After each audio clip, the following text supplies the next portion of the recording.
Ano nga ba ang mga benepisyo ng saging sa ating katawan? Maliban sa masarap at masustansyang prutas, napakarami rin ang benepisyo ng saging na naiibigay sa ating katawan at kalusugan. Halina't alamin kung ano-ano nga ba ang magagandang bagay na naidudulot ng saging sa ating pangangatawan. Ang benepisyo ng saging na naibibigay sa ating katawan ay napakarami.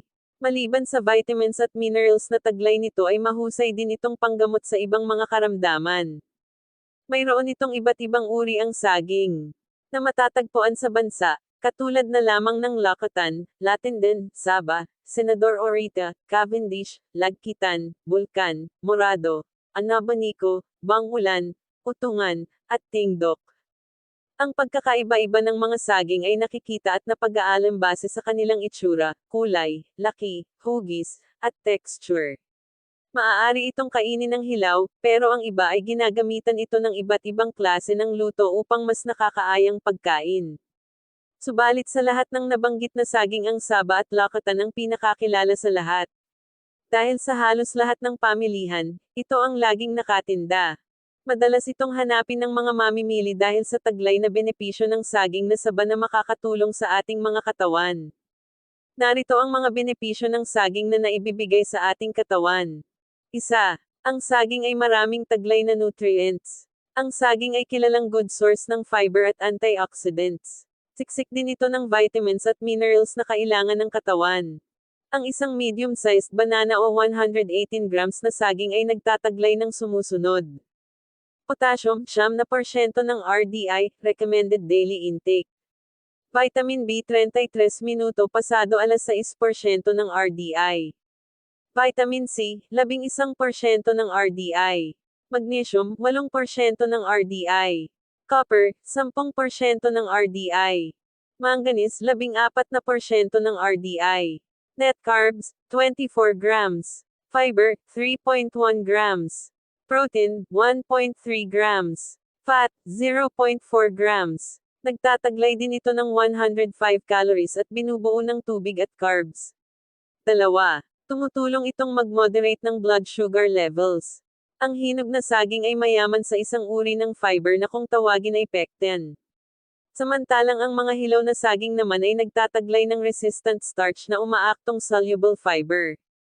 Ang pectin at resistant starch na ito ay parehong tumutulong mag-moderate ng blood sugar levels pagtapos kumain. Nagpapawala rin ng gana kumain ng dalawang uri ng fiber na ito dahil pinapabagal nito ang digestion ng pagkain sa tiyan. 3. Ang saging rin ay tumutulong para ma-improve ang ating digestive health. Dahil sa taglay na dalawang uri ng fiber na pectin at resistant starch, ang saging ay napaka-healthy para ating tiyan. Ang resistant starch ay hindi na dumadaan sa digestion at dumdiretso sa ating large intestine na kung saan nagsisilbi itong pagkain ng mga good bacteria sa loob ng ating tiyan. Samantalang ang pectin naman ayon sa mga pag-aaral ay pinoprotektahan ang ating tiyan mula sa colon cancer. 4. Ang saging ay makakatulong sa pagbabawas ng timbang. Dahil rich in fiber ang saging ay makakatulong rin sa mga gustong magbawas ng timbang. Pinabawasan din nito ang ganang kumain ng isang tao dahil sa resistant starch na nagbibigay agad ng feeling ng kabusugan. Mababa rin ang taglay na calories nito ngunit nag-uumapo naman ang nutrients na healthy sa katawan. 5. Pinangangalagaan rin ng saging ang ating puso. Ang isa pang importante benepisyo ng saging na naibibigay sa ating katawan ay ang pangangalaga nito sa kalusugan ng ating puso. Ito ay dahil sa taglay nitong potassium na importante para sa ating heart health at blood pressure control. Ang pagkain ng potassium-rich diet ay nagpapababa ng blood pressure. At ang mga taong kumakain ng sapat na dami ng potassium ay bumaba ang tiyansa na magka-heart disease ng hanggang 27%.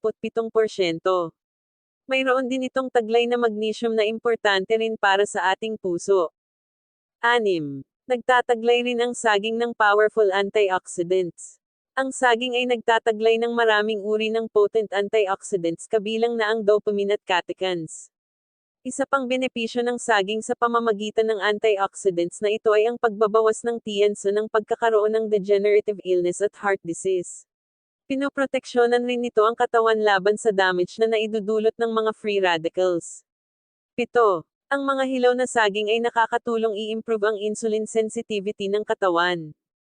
Ang insulin resistance ay major risk factor sa pagkakaroon ng type 2 diabetes. At ayon sa mga pag-aaral, ang pagkain ng 15 hanggang 30 grams ng resistant starch kada araw ay nag-i-improve ng insulin sensitivity ng 33 hanggang 50% sa loob ng 4 na linggo. 8. Ini-improve din ng saging ang ating kidney health. Ang isa pang kahangahangang benepisyo ng saging sa ating katawan ay ang pangangalagang ibinibigay nito sa ating mga bato o kidneys. Ito ay dahil sa taglay nitong potassium na mahalaga sa blood pressure control at healthy kidney function. Sa isang 13-year study sa mga babae, napag-alaman na ang mga kumakain ng 2 hanggang 3 bananas sa loob ng isang linggo ay bumaba ang tsansang magkaroon ng kidney disease ng 33%. Samantalang 50% naman para sa mahilig kumain ng saging ng 4 hanggang 6 times sa isang linggo. Siyam. Ang saging ay makakatulong rin sa pag-maintain ng fitness ng katawan at pag-e-exercise.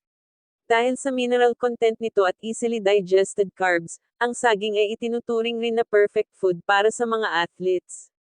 Ayon sa mga pag-aaral, ang pagkain ng saging ay nagpapabawas ng tiyansa ng pagkakaroon ng exercise-related muscle cramps at soreness na umaapekto sa 75% ng ating general population. 10. Ang saging ay madaling idagdag sa ating diet. Maliban sa benepisyo ng saging sa ating kalusugan, hindi rin ito mahirap hanapin at idagdag sa pang-araw-araw nating pagkain. Pwede itong ilagay sa yogurt, cereal at smoothies. Pwede rin itong ihalo sa pagbe-bake at pagluluto at gawing alternative sa asukal. At higit sa lahat, protektado ito mula sa pesticides o kahit anong pollutants dahil sa makapal na balat nito. 11. Ang saging ay makakatulong para sa mas maayos na tulog sa gabi. Marami sa atin ang hirap na magkaroon ng maayos na tulog sa gabi dahil marahil sa iba't ibang mga salik na maaaring makaapekto sa atin. Ang pagkain ng saging ng ilang minuto sa gabi bago matulog ay nakapagpakalma ng katawan at kalamnan. 12. Nakakatulong upang makaiwas sa stroke. Hindi lingid sa kaalaman ng marami na ang saging ay mayaman sa potassium na isang vasodilator. Ito ay nakakatulong at nakakaapekto sa mga kalamnan o muscles sa katawan upang makaiwas sa posibleng pagkaka-eye stroke, atherosclerosis, at heart attack. Paalala, ang saging ay nakakatulong sa ating katawan, ngunit hindi po ito pamalit sa mga gamot na reseta ng doktor.